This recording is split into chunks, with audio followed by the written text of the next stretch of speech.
क्या मेरे दोस्त तुम भी भूतों में विश्वास करते हो? मुझे पता है ये बात स्टार्ट करने में बहुत ही ज्यादा ऑफ टॉपिक है, पर नहीं, आज मैं तुम्हें एक ऐसी चीज के बारे में बताने वाला हूँ जो तुम रोज यूज करते हो और इस वक्त मैं भी यूज कर रहा हूँ, एक मिरर के बारे में। अगर थोड़ा कंटेक्स्ट कम पड़ रहा हो तो कंटेक्स्ट दे देता हूँ। कल ही रिलीज हुई है कंजरिंग फ्रेंचाइजी की आखिरी मूवी, मतलब कि कंजरिंग द लास्ट राइट्स, और उस मूवी में एक मिरर वाला सीन था जिसने मेरा दिल चुरा लिया। उसके बारे में मैंने घर पे आके रिसर्च की तो मुझे पता चला कि वो मिरर सिर्फ मूवी का मिरर नहीं है या फिर कोई हॉरर सीन नहीं है, वो एक रियल मिरर है। और आज मैं तुम्हें उसकी कहानी सुनाने वाला हूँ, तो अपनी कुर्सी की पेटियां बांध लो। और अगर तुम्हारा दिल कमजोर होगा तो इस वीडियो को स्किप कर सकते हो।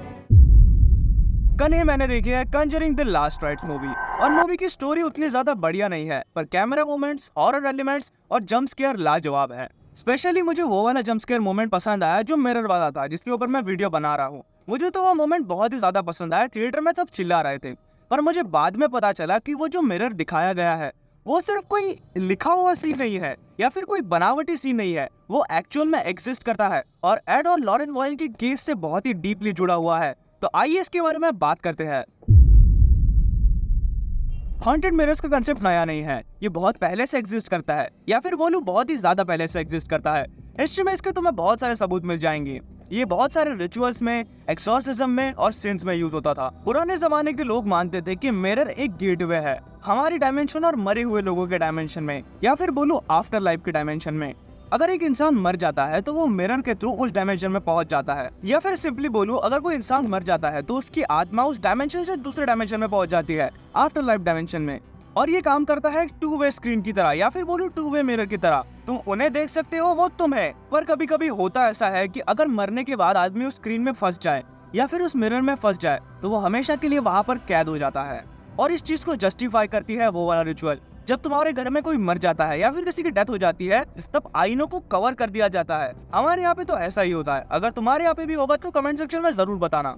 और ऐसे ही इस मूवी का कंजरिंग लास्ट राइट्स का मिरर तुम्हें भूत नहीं दिखाता, तुम्हें अपना ही डार्केस्ट वर्जन दिखाता है जो तुम्हारे अंदर एग्जिस्ट करता है।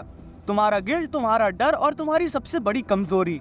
और इस आईने की सबसे खतरनाक बात तो ये है, अगर तुम इसमें ज्यादा देर तक देखते हो तो तुम्हें खुद का ही डार्केस्ट वर्जन देखने मिलेगा, जो तुम्हें खुद ही कन्विंस कर रहा है कि तुम में ही कोई गड़बड़ है। तुम डेफिनेटली धीरे धीरे कर्ज हो जाओगे, तुम्हें पता भी नहीं चलेगा कि तुम्हारा एक डार्क वर्जन बन रहा है तुम्हारे ही अंदर। तुम्हें अब तक लग रहा होगा कि मैं बहुत ज्यादा फैंसी बातें कर रहा हूँ, पर इस वीडियो में आगे प्रूफ भी है कि मैं कोई मजाक नहीं कर रहा हूँ या फिर कोई हवा में बातें नहीं कर रहा हूँ। अब चलते हैं रियल एड और लॉरेन वॉरेन के ऑकल्ट म्यूजियम में, जहाँ पर ये रियल हॉन्टेड मिरर रखा गया है। मैं तुम्हें इसकी तस्वीरें दिखा देता हूँ। रिपोर्ट्स कहती है कि लोग जब इस मिरर में देखते हैं तब उन्हें उनका खुद का चेहरा नहीं दिखता, कोई डिमोनिक चेहरा दिखता है जो उनकी तरह ही दिखता है। और कुछ लोगों का तो कहना है कि वो अगर इस मिरर में थोड़ी देर भी देख ले, 5 से 10 सेकंड भी देख ले, तो उनके सपने से ये चेहरे कभी जाते ही नहीं हैं। एड और लॉरेन वॉरेन, जिनके घर पे ये रखा गया है, जो कंजरिंग मूवीज के लीड होते हैं, उनका खुद का कहना है कि ये एक सीन के टाइम पे यूज हुआ था, एक एक्सॉर्सिज्म के टाइम पे पोर्टल के जैसे यूज हुआ था। एक इंसान ने इसे 1972 में यूज किया था अपने डेड रिलेटिव से बात करने के लिए, पर उसके पास सिर्फ आधा ही ज्ञान था। उसने कर्स ओपन तो कर दिया पर उसे आज तक कोई बंद नहीं कर पाया, और उसी वजह से ये मिरर आज तक कर्स्ड है। और करंटली इस मिरर को एड लॉरेन वॉरेन के ऑकल्ट म्यूजियम में रखा गया है, थोड़े रिचुअल्स और होली वाटर के आसपास, ताकि ये कभी टूट ना जाए। और शायद इसी वजह से मुझे कंजरिंग की मूवीज बहुत ज्यादा पसंद आती है, क्योंकि उसमें 90% रियलिटी और 10% ड्रामेटाइजेशन होता है। अब अगर तुम अगली बार आईने में देखो तो एक बार कंफर्म कर लेना तुम खुद की रिफ्लेक्शन देख रहे हो या फिर। वैसे तो ये पहली बार नहीं है कि कंजरिंग फ्रेंचाइजी में किसी रियल हॉन्टेड चीज का रेफरेंस दिया गया हो। ये लिस्ट बहुत ही ज्यादा लंबी है, इसमें 30 से 40 आइटम्स आते हैं। और अगर तुम चाहते हो कि ऐसे ही आर्टिफैक्ट्स पर वीडियो बनाई जाए, या फिर तुम चाहते हो कि मैं जिंदा ना बचूं, पहली वीडियो के बाद मेरा ही आर्टिफैक्ट बन जाए, तो ये चैनल की पहली वीडियो है। मैं तुम्हारा सपोर्ट चाहता हूँ। मैं एम करता हूँ 500 लाइक्स का। इसमें मुझे 500 लाइक्स चाहिए, और कमेंट सेक्शन में बताना किस आर्टिफैक्ट पे वीडियो चाहिए है। मैं जरूर वीडियो बनाऊंगा, और चैनल को सब्सक्राइब करके जाना। मैं मिलता हूँ तुमसे अगली वीडियो में, तब तक के लिए थैंक्स फॉर वॉचिंग मेरे दोस्त, और अपना ख्याल रखना, कहीं आईने में देखते वक्त गायब ना हो जाओ।